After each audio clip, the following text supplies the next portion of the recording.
मैं एक दिव्यांग लड़की और ब्लॉगिंग बनाना मैंने स्टार्ट कर दिया। इस ब्लॉगिंग को बनाने में मैंने बहुत ज़्यादा मेहनत की है। प्लीज़ मुझे सपोर्ट करें और मेरा फुल वीडियो ज़रूर देखें, फुल ब्लॉग। तो सुबह-सुबह मैं नाश्ता में लग गई हूँ और कोशिश कर रही हूँ आज सुबह से लेकर शाम तक हर हाल में मुझे ये ब्लॉग बनाना ही कंप्लीट करना है। मेहनत इसलिए है क्योंकि घर वाले जब देखते हैं ना वीडियो मैं स्टार्ट कर देती हूँ तो सब लोग इस तरीके से देखते हैं ये कर क्या रही है, कुछ नहीं होता है इससे।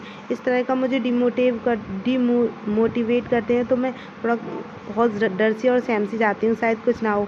बट आप लोग अगर मुझे सपोर्ट करोगे तो उन्हें मैं अपने सपोर्ट्स में ले पाऊँगी जो मुझसे ऐसा बोलते हैं। तो ये सुबह नाश्ता करने के बाद मम्मी ने बोला ये तकिए के पिलो हैं बेटा, इन्हें थोड़ा सिल दो, तो मैंने इसमें सिलाई मार रही हूँ।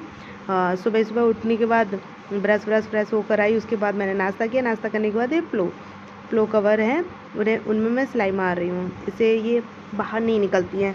बच्चे जो भाई-बहन हैं छोटे या भतीजा वो इतना ज़्यादा तकिए के साथ खेल-कूद के इतनी मस्ती करता है कि उसका कचूमर ही बना देता है तकियों के।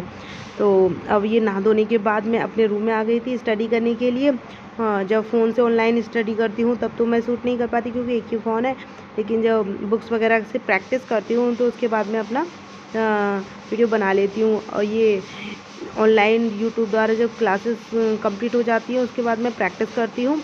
ये प्रैक्टिस बुक है मेरी अपनी टीचिंग भर्ती सहायक अध्यापक शिक्षक भर्ती की मैं तैयारी कर रही हूँ। और ये प्रैक्टिस बुक है, इसमें से मैं समथिंग डेली मुझे एक प्रैक्टिस सेट तो कंप्लीट करना ही होता है। लेकिन जो अगर कोई साथ ना हो तो अकेले पढ़ते रहने से भी थोड़ा समझ नहीं आता कि क्या करना है क्या नहीं करना है। लेकिन अपनी लगातार मैं लगी हुई हूँ, जो होगा देखा जाएगा। बहुत से लोग हैं कुछ नहीं कर सकती, इतना यहाँ तक पहुँच गई, कुछ नहीं कर पाई। लेकिन किस किस को समझाएं, हम समझाने से नहीं है। एक दिन अगर सच में मैं मेहनत कर रही हूँ, अपने दिल से मैं खुद बोलती हूँ, अगर मैं सच में मेहनत कर रही हूँ तो मुझे एक दिन सफलता ज़रूर मिलेगी। अगर नहीं मैं मेहनत कर रही हूँ, अगर किसी को नहीं लगता कि मैं मेहनत नहीं कर रही हूँ तो मुझे नहीं मिलेगी सफलता। बस अपने ऊपर भरोसा करके मैं अपनी मेहनत में लगातार लगी हुई हूँ और इतना मुझे यकीन है कि मेहनत का फल ज़रूर मिलता है। और बस इसी को मन में रखते हुए मैं अपनी मेहनत में लगी हुई हूँ। हाँ, ये बात अलग है तो थोड़ा मैं घबरा जाती हूँ। अब घबराती क्यों हूँ अब ये मुझे खुद पता है, क्योंकि जब तक हम भीड़ का या जो हमें डराते हैं उनका सामना नहीं करेंगे तब तक हम जीत नहीं सकते। सामना हमें हर हाल में करना पड़ता है और सबसे बड़ा सामना तो उसका करना पड़ता है ज़िंदगी का। ये ज़िंदगी बहुत ही ज़्यादा अजीब होती है, पता नहीं क्या लिखा है किस्मत में। सबकी किस्मत में सब एक जैसे नहीं होते, बस ये समझते नहीं हैं। और ये मैं बैठे बहुत ज़्यादा थक जाती हूँ, इसलिए मैं लेट कर स्टडी कर लेती हूँ। कमर में दर्द होने लग जाता है पूरा दिन लगातार। एक दिव्यांग का जीवन कैसा होता है ये सिर्फ वही जानता है और उसके जैसे जानते हैं। आई थिंक वो फील नहीं कर सकते कि उनके मन में क्या चल रहा है, उन्हीं को पता होता है। बस जो है इसी में मैं लगी रहती हूँ। अभी समथिंग मैं बैठी थी 9 बजे स्टडी करने, आज थोड़ा लेट हो गई थी तो इसलिए मैं उस सारा वर्क वगैरह जो भी है काम करके भाभी के साथ थोड़ी कम करती हूँ। और पहले तो मैं लगातार अपना घर का सारा काम करती थी, लेकिन जब से भाभी आई हैं तो बहुत कम ही काम करने को मिलता है। इस वजह से अपनी पढ़ाई पर फोकस करती हूँ और कुछ ये स्टडी करने के बाद मैं थोड़ा सो गई थी समथिंग ये 2 बजे एक समथिंग सो गई थी। 2 बजे के बाद अब ये 3 बजे उठी हूँ। अब बालों को संभाल रही हूँ, क्योंकि बच्चे आ गए हैं। कुछ बच्चे हैं जो मेरे पास ट्यूशन पढ़ते हैं, मैं उन्हें ट्यूशन देती हूँ और वो बच्चे आ गए तो मैंने कहा चलो बच्चों बैठो, मैं स्टार्ट करती हूँ आपकी स्टडी। सो आँखों में ऐसा लग रहा है बहुत ज़्यादा नींद सी है।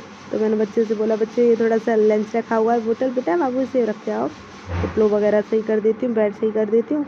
ये जो मेरा भतीजा है ना वो है आके बोला बुआ जी फ़ोन चाहिए। मैंने नहीं बेटा, उसको सुला रही थी स्टोरी सुनाते और फिर मेरी भी आँख लग गई। वैसे बहुत कम ही होता है जो दिन में मैं सोती हूँ, लगातार अपने काम में लगी रहती हूँ। ये है बच्चे, देखिए मैंने थोड़ा सा इन बच्चों को भी ले लिया था कि दिखा देती हूँ आपको। ये प्यारे प्यारे बच्चे हैं कुछ जो मेरे पास आते हैं ट्यूशन।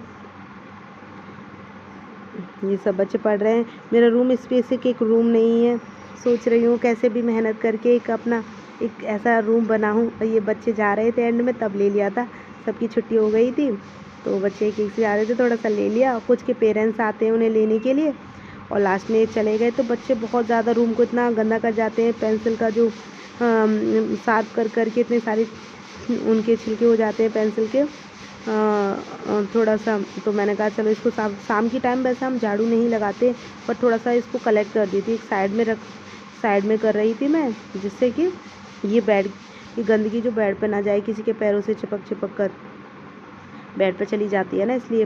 देखो इन चीज़ों से मुझे पता नहीं क्यों डर लगता है, ऐसा लगता है मैं और के जैसी नहीं हूँ, मैं क्यों अटकती हूँ, मुझे बोलना नहीं आता, मैं घबरा जाती हूँ, ये सोच के मैं ऐसे करती हूँ। ये कुछ बच्चों की बोतल रह गई थी, भूल गए बच्चे, कल दे देंगे।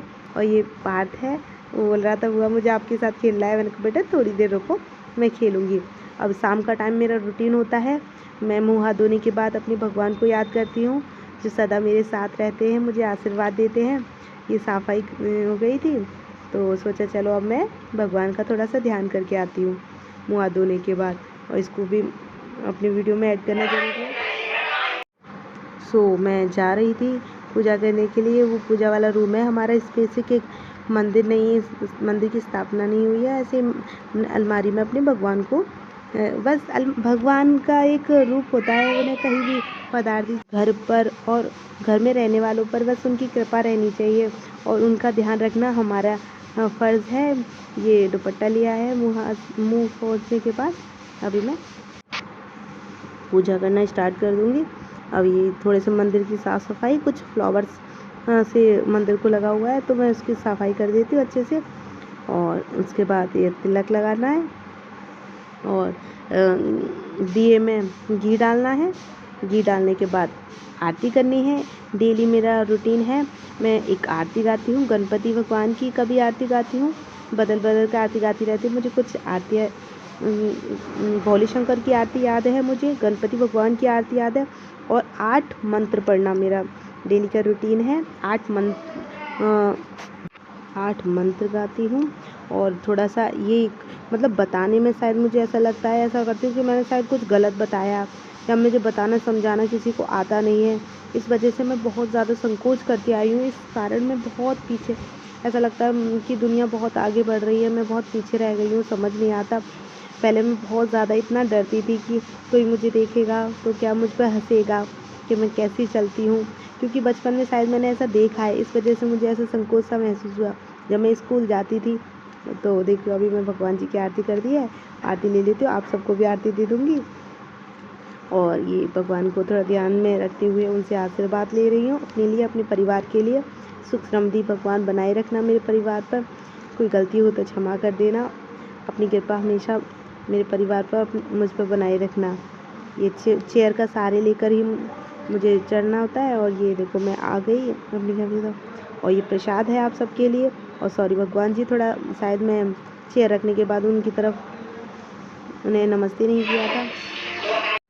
ये रूम से निकल